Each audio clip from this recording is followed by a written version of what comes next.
Olá, pessoal. Tudo bem? O meu nome é Sérgio Feitosa e eu tenho um convite especial a fazer a cada um de vocês. Que tal a gente fazer agora uma viagem sobre esse universo encantado, enigmático que é a filosofia? Nesta, nós vamos tentar compreender o pensamento de dois grandes filósofos modernos, um é Thomas Hobbes e o outro é Jean-Jacques Rousseau. De uma forma bem direta, na verdade, de modo assim bem objetivo, para compreender a resolução desta questão. Nesse projeto de resolução comentada das provas do Enem, nós elencamos para esta análise a questão 52, lá do caderno de provas, o caderno azul, de 2018, tá? Ciências Humanas, uma questão de filosofia. Começa assim a questão, pessoal. Texto 1. Tudo aquilo que é válido, diz Thomas Hobbes. Para um tempo de guerra, olha o Hobbes sempre falando de guerra, em que todo homem é inimigo de todo homem, o homem não gosta de outro homem, o homem é inimigo. É válido também para o tempo durante o qual os homens vivem sem outra segurança, senão a que lhes pode ser oferecida por sua própria força e invenção. Então, para o Hobbes, pessoal, sempre vai haver um momento de instabilidade, o homem sempre vai estar em conflito com outros homens, tá? O homem tem, portanto, uma natureza, e essa palavra eu gostaria que você destacasse na resolução da questão. Segundo Thomas Hobbes, o homem tem uma natureza. Então, vocês que estão agora participando do comentário dessa questão, têm a mesma natureza que eu tenho. Todos nós temos a mesma natureza, a mesma essência. E, em princípio, ela é instável, tá bom? Eu ameaço você e você me ameaça. Então, preciso fazer uso da minha força para me proteger de cada um de vocês, a não ser que exista algum elemento que estabeleça a ordem entre nós, que sempre, de alguma forma, vamos estar aí rosnando um para o outro. E esse elemento é o Estado, tá bom?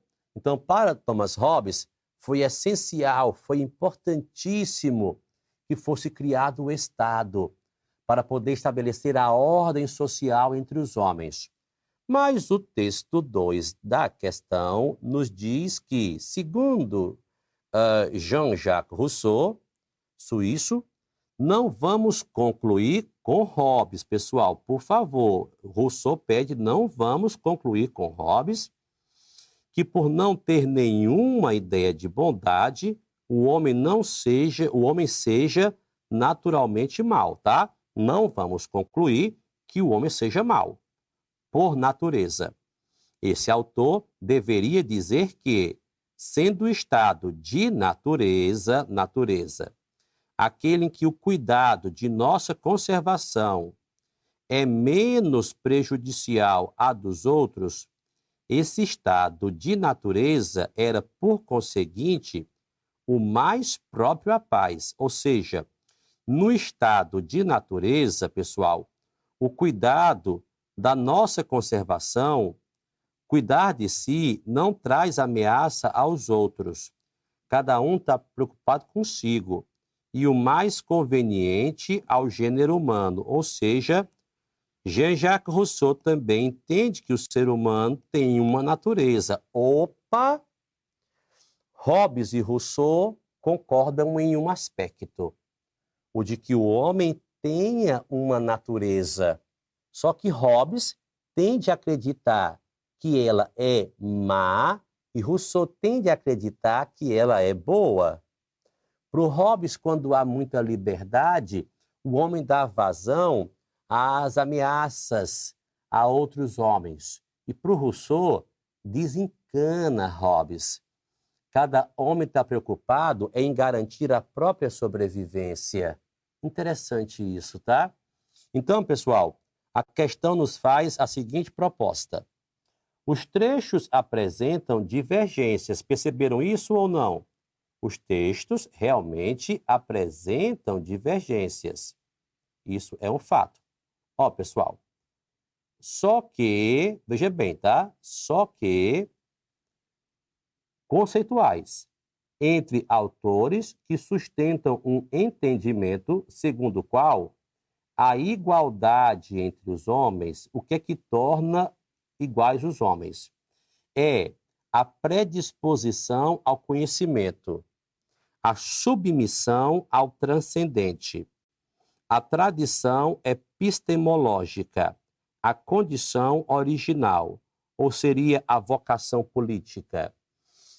Esta questão eu qualificaria como fácil ou média, jamais difícil, tá? Em termos de complexidade, pelo menos. Tudo bem que aferir dificuldade a uma questão é algo muito relativo, tá? Nem sempre as questões de estruturas mais longas são as mais difíceis, a despeito do que a tradição ou o senso comum insinuam, e que as mais curtinhas sejam as mais fáceis. Mas pelos elementos e pela linguagem que essa questão oferece, pessoal, eu diria que ela está entre fácil e média. Porque se você observar, Hobbes e Rousseau, poderia falar Locke, mas não aparece na questão. Eles estão dentro da tradição filosófica contratualista. É este o capítulo que você precisa controlar para entender bem essa questão. Contratualismo. Na perspectiva contratualista, filosofia política, o Estado, enquanto ente político, nasceu a partir de uma convenção, de um pacto, de um contrato social. Não confundir com o livro cujo título Rousseau chama assim, tá? Porque o Rousseau escreveu um livro chamado Do Contrato Social. E muitas pessoas de pouca leitura acham que nasceu ali a teoria do contrato social. Não, ela é bem mais antiga, tá? Ela remonta ao amigo Hobbes, que é do século XVII, tá? 16, 17. Então, passando aí por Locke até chegar a Rousseau. Pessoal, olha só, tá? O Hobbes entende que o ser humano ele tem uma natureza, mas não por isso está vocacionado à política. Então, de cara, o que é que faremos? Eliminamos essa letra E de escola. A letra E de escola, portanto, vai estar errada. Você bota como errada. Desculpa, pessoal, equivoquei-me, tá? Marquei foi a letra D de dado.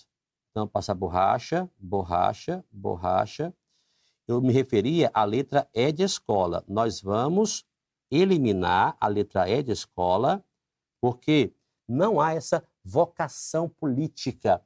O homem não nasceu para ser político. É bom salientar que pensadores como Aristóteles é que pensavam assim, tá? Que o homem nasceu para ser político. O homem é um animal político. Rousseau, por sua vez, também não acredita que o homem tem essa natureza para ser político, tá bom? O homem nasceu para viver livre. Essa é a grande essência humana para Rousseau, ser livre, mesmo que num estado civil, numa sociedade civil. Então, eliminemos a letra E de escola. A letra D de dado, pessoal, que eu ia me equivocando, tá? Corrigiram? É o gabarito da questão. A letra D de dado é o gabarito. Ela é que é a certa, viu? Essa condição original de que fala a questão, a letra D de dado, é a natureza, tá? Essa condição original é a natureza. Então, o homem já nasce com uma espécie de natureza, que a letra D está chamando de condição original. Tradição epistemológica ou predisposição ao conhecimento são praticamente a mesma coisa, e por isso ambas falsas, tá? Pessoal, epistemologia significa estudo do conhecimento, tá? Ou gnoseologia. Então, nenhum dos dois está realçando esse aspecto do ser humano que quer conhecer as coisas. E submissão ao transcendente. Transcendente, pessoal, é o que está além de nós, além desse plano aqui físico nosso, tá bom? Nem Rousseau, nem Hobbes sugerem isso. Então, o gabarito da questão é a letra D de dado. Espero que vocês tenham compreendido bem a nossa análise. Sugiro que vocês aprofundem esse tema, porque filosofia política é uma questão que eu diria praticamente certa nas provas do Enem, em quaisquer edições. E esse tema, contratualismo, salta aos olhos, tá? Ele sobressai nessa área de política. Ok, pessoal. Então, é isso. Para vocês fica aqui o meu forte abraço e boa sorte.